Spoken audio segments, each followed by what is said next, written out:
Thompson submachine gun. The Thompson submachine gun was developed by Auto Ordnance between 1917 and 1920, with the model 1921 finalized in 1921, incorporating John Blish's 1915 friction-delayed blowback mechanism alongside other design elements. Conceived as a trench broom to break stalemates, it missed the First World War and entered the 1921 market with limited civilian and police uptake, before earning a place with U.S. Marines in the Banana Wars and with federal agencies during Prohibition. The Navy's request for a slower cyclic rate produced the 1928 overstamp, and by the Second World War, the line split into the M1928A1 and the simplified M1M1A1 for rapid output.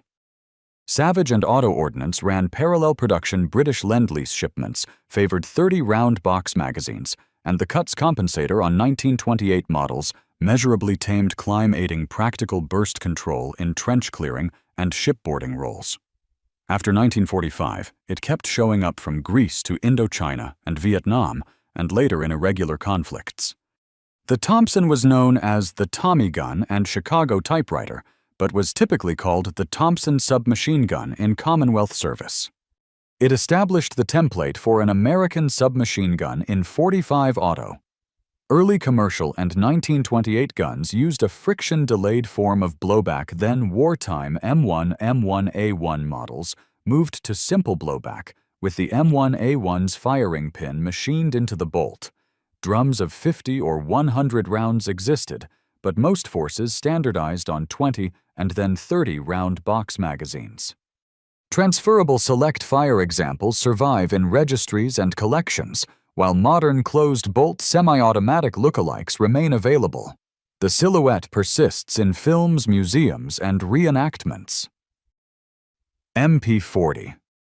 The MP40 evolved from the MP38 designed by Heinrich Vollmer, which was influenced by earlier Irma designs like the EMP. The MP38 itself was a further development of the Irma EMP and other Irma designs. It led to the MP40 as a more cost-effective weapon for wartime production. Germany issued the MP40 from 1939 through 1945, concentrating on NCOs, platoon leaders, paratroopers, and armored vehicle crews. Around 1 million left the lines. Captured stocks circulated widely after the war, and some national reserves retained it for decades. Known formally as Maschinenpistole 40 and often misnamed Schmeisser by Allied troops, it ran 9x19mm in open bolt blowback with a modest rate near 5 to 5.500 rounds per minute that made single shots easy despite full auto-only control. Its forward-folding metal stock, made compact, carry straight forward though hard use could bend it. The MP40's telescoping return spring guide acted as a pneumatic buffer. Bakelite panels insulated the hands, and crews braced the resting bar against vehicle armor. Armorers issued sleeve loaders to protect the sensitive single-feed magazine lips. German training discouraged grabbing the magazine as a foregrip because the single-feed 32-round box was sensitive to tilt and grit. Partisans and Allied units pressed captured guns into service, and post-war users ranged from Norway's Home Guard to insurgents across Africa and Asia. A surprising number still surface as battlefield relics. MP5. Heckler & Koch's engineers scaled the G3 rifle family to 9x19mm under the HK-54 program in 1964 to 1966, producing what became the MP5 for West German border guards and special forces in 1966. International attention spiked after the 1980 Iranian embassy siege in London, when SAS teams carried MP5s during a televised rescue. Procurement officers worldwide took notice. The family then broadened into suppressed SD models, compact K variants, and national midlife refresh packages. Also labeled MP5A2A3 for fixed or retractable stocks, SD for integrally suppressed, and K for Kurds, it employed roller-delayed blowback and fired from a closed bolt. One reason its practical accuracy and suppressed consistency earned favor in counter-terror and hostage rescue roles. The SD's ported barrel bleeds propellant gas, so standard 9mm stays subsonic. The tri-lug muzzle let operators snap on suppressors or blank firing devices without tools. Later, Navy groups introduced pictogram lowers and ambidextrous selectors across mixed national fleets. Agencies and licensees on several continents produced or assembled versions, and many units still carry them, even as rifle-caliber carbines and modern PDWs displace pistol-caliber guns. Civilian semi-automatic models and .22 LR lookalikes remain common, with a deep aftermarket for mounts, optics, and lights. PPSH-41. Georgy Shpagin's PPSH-41 arrived in 1941 as a simplified replacement for the PPD-40, shaped by winter war lessons that favored swift manufacture and extreme volume of fire at short range. Soviet industry decentralized production under wartime pressure. Output ramped from a few hundred in late 1941 to millions by war's end. The PPSH became a mainstay in Red Army platoons, and companies then reappeared in the Korean War with North Korean and Chinese formations. Designations included PPSH-41 in Soviet service, MP-717R for German-issued captured guns, and MP-41IR for conversions to 9x19mm with MP-40 magazine adapters. Mechanically, it was an open-bolt blowback gun in 7.62 by 25mm. Tokarev, typically running around 1,200 rounds per minute. Factory-fitted drums were serialized to individual receivers for reliable latch engagement. Later tangent sights simplified to 100, 200-meter settings, and enlarged trigger guards accommodated mittens useful during winter offensives where massed night assaults made short-range fire decisive. Units received 71-round drums or 35-round curved boxes. Many preferred the box for handling and loading. A chrome-lined bore tolerated corrosive primers, the hinged receiver made field stripping quick, and the perforated jacket offered minimal compensation at the expense of flash. China and North Korea built licensed copies, and Vietnam shortened and lightened the pattern as the K-50M for jungle fighting. Caches still surface in modern conflicts. AK-47. Soviet teams began work in 1945 on a new infantry arm built around an intermediate cartridge. After 1947 trials, the Avtomat Kalashnikova entered service in 1949. Early stamped receivers proved troublesome, prompting a switch to milled receivers in the early 1950s before mature stamping returned with the AKM in 1959. The concept almost replaced submachine guns and bolt rifles with one select fire weapon tuned to the typical engagement distances seen in the previous war, though submachine guns continued in some roles. Also known as AK-47AK, and in broad Western parlance often used as shorthand for later AKM pattern rifles, it fires 7.62 by 39mm through a long stroke gas piston and rotating bolt. A cyclic rate near 600 per minute, and a straight-line stock geometry aid controllability in bursts, while tapered robust 30-round magazines feed reliably across adverse conditions. Chrome-lined bores and generous chamber cones supported corrosive primers, and sand-laminated wood replaced early hardwood furniture, and the AKM's slant brake plus rate retarder smoothed controllability, especially during short doctrine preferred 2 to 3 round bursts. The right side safety lever doubles as a dust cover and is arranged so an urgent downward sweep tends to stop at semi-automatic first. Licensed and unlicensed manufacture spread to dozens of countries. The rifle and its imagery migrated to flags, insurgent iconography, and state emblems. Production has continued in many forms, even as Russia's service rifles moved to later families. M16. The American 5.56x45 lineage runs from the Armalite AR-10 to the scaled AR-15 by Eugene Stoner and L. James Sullivan. U.S. procurement began in the early 1960s with the XM16E1 and M16 entering Vietnam. Reliability problems early on were tied to ammunition changes and the absence of proper cleaning gear. Chrome and training fixes culminated in the M16A1. The M16A2 brought a faster twist for SS-109 M855 heavier barrel forward of the front sight base revised sights and a 3-round burst. The A4 added a flat top upper with rails, while the shorter M4 carbine became the dominant configuration. Designations range from M16A1 through A4 and the M4 family to Canadian C7-C8 derivatives and earlier carbines like the XM177 GAU5. It uses a gas-operated system with a rotating bolt, where gas is vented into the bolt carrier, commonly referred to as direct impingement, though some might argue it's a distinct internal piston system. Carbines added extended feed ramps and heavier bolts to handle higher port pressures. Flat-top receivers standardized optics like ACOGs and red dots, and later M855A1 ammunition improved barrier performance while maintaining compatibility with legacy magazines and gas systems. The M16's 30-round magazine was drafted as NATO Stanag 4179, widely adopted by Allied rifles, though not universally standardized. U.S. forces fielded it across all branches and exported licensed production. Many foreign services still carry national versions. Modern optics lights and improved magazines have kept the family current even as new programs start phasing in successor carbines and rifles. FN SCAR. FN Herstal and FN America developed the SCAR in response to a 2004 U.S. Special Operations Command requirement for a modular family. Low-rate production testing began in 2007, and operational issues followed in 2009 with the 75th Ranger Regiment.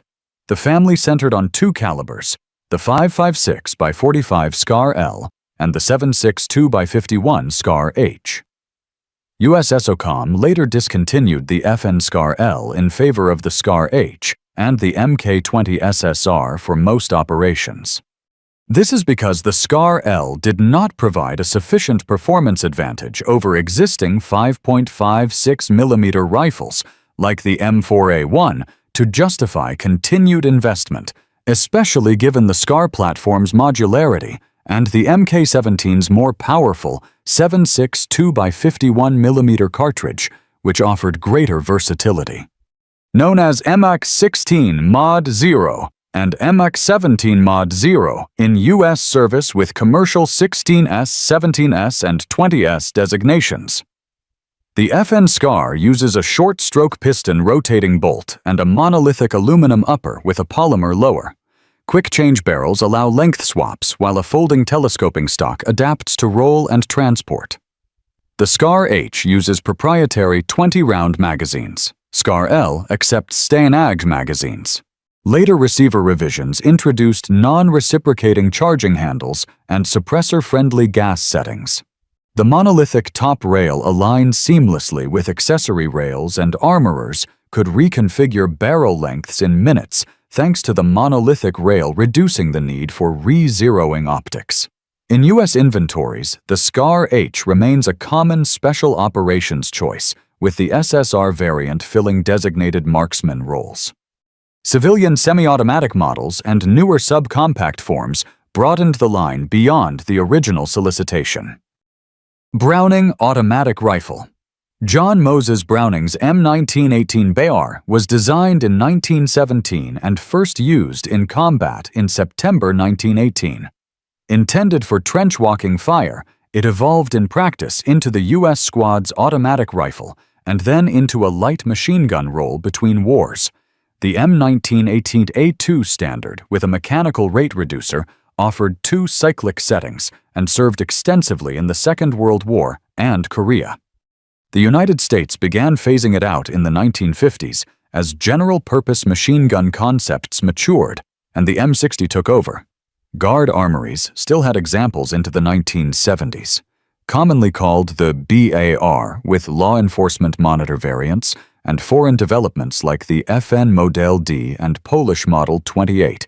It typically fired 30-06 from a 20-round detachable box using a long-stroke gas piston and open bolt operation to manage heat. U.S. guns lacked a quick change barrel which limited sustained fire. Several foreign lines answered that shortcoming with QCB systems. Squads typically paired the gunner with an assistant carrying magazines and spare parts. Many units discarded the A2 bipod and stock monopod for mobility managing heat with doctrinal bursts and frequent barrel cooling pauses.